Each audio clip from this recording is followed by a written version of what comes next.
Bistar, Undersecretary Ricardo Bernabe. From the Department of Justice, Secretary Frederick Vida. Prosecutor General Richard Anthony Fadulion. Mr. Manuel Bonoan, Mr. Gerard Pacanan, Mr. Gerald Opulencia,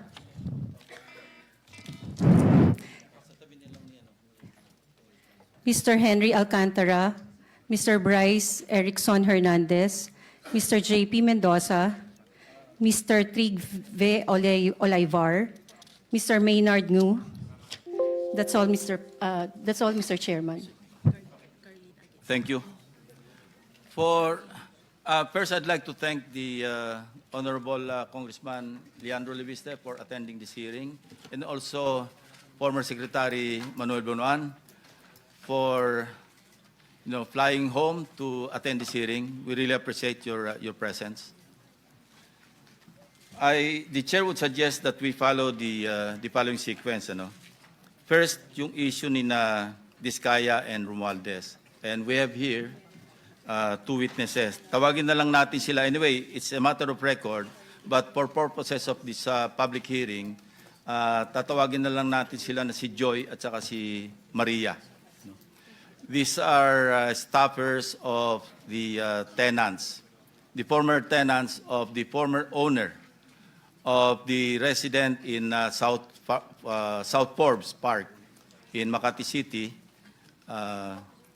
yung lessor noong former owner, Mr. Ocampo. The next will be... Mr. Chair? Yeah, yung next will be... Yes, Mr. Batchan. I would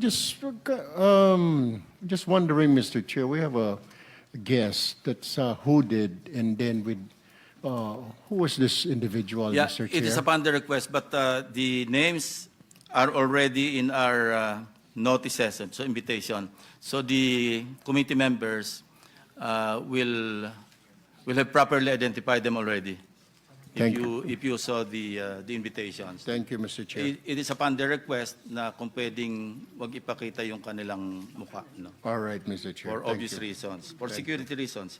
Now, second will be grid coordinates, and we'd like to invite Undersecretary Arthur Bistar to present and show us, the members of the committee, bakit bali-baliktad o mali-mali yung mga grid coordinates as submitted to the Office of the President, specifically sa PMS. No? So, Secretary Bernardo is here, so he can also respond and explain. Third will be, andiyan ba si Yusek Bernardo?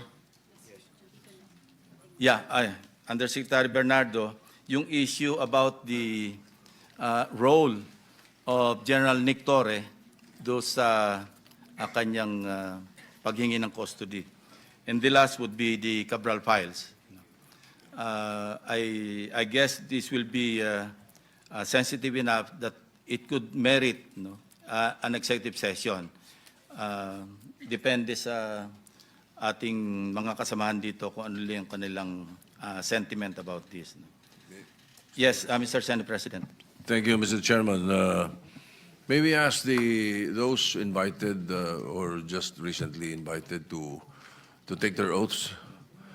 And I would like to find out, well, as usual, I'm here to listen, but I'd like to find out who, through the Secretary of the Blue Ribbon, who responded to the subpoena that I have signed and have issued recently, the 12 subpoenas that were released. May we find out who are here to attend because of the subpoena?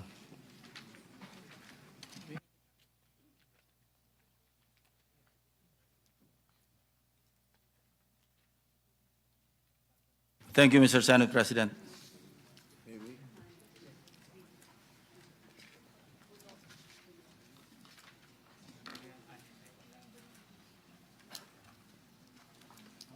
Well, mainly one of the reasons I'm asking for this is because we would like to find out who responded. And secondly, those who did not respond, And perhaps we may discuss it with the members of the committee for us to either ask for a show cause or issue a warrant of arrest for not responding to the subpoena of the Senate. We have done this before, numerous times. Yes, Mr. President, everybody is present. Lahat ng nakatanggap ng subpoena except former Congressman Saldico.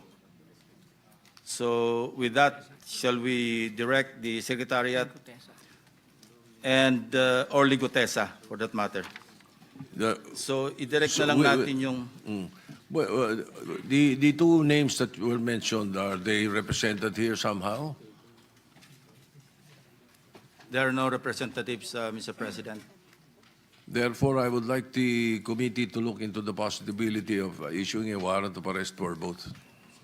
Thank you, Mr. Chairman. In deference to the latest Supreme Court ruling, Mr. President, show cause order na muna natin. And if not satisfactory, saka natin i-cite for contempt and eventually mag-issue ng warrant of arrest. Yes, that was the reason I was asking if there was a possibility of a representative from any of the two. Nevertheless, we leave it to you, Mr. Chairman. Thank you.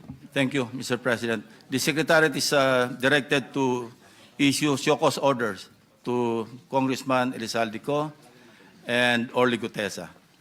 So with that, let me recognize first, kindly administer the oath to the new attendees.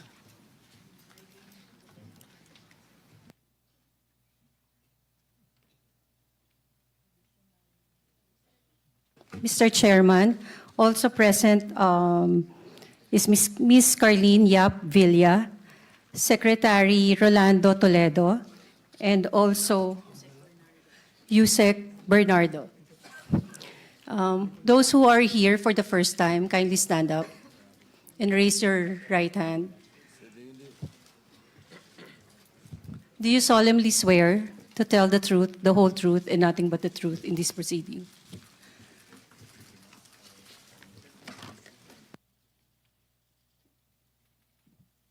Thank you very much. Kindly take your seats. Just in case anyone asks why we did not ask Congressman Leviste to take his oath, he is a member of Congress, and we are all incumbent. We are tasked to always say the truth, especially in our hearings. So we are subject to all the rules of both houses of Congress when it comes to hearings and inquiries, investigations. Thank you.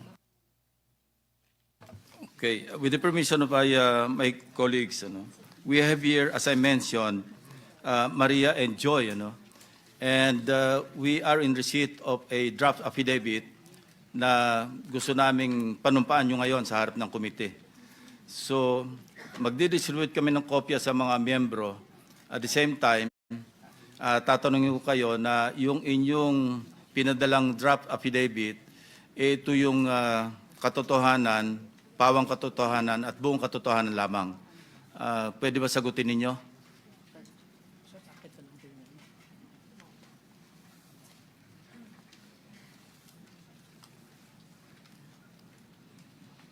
Wala pa ba rito?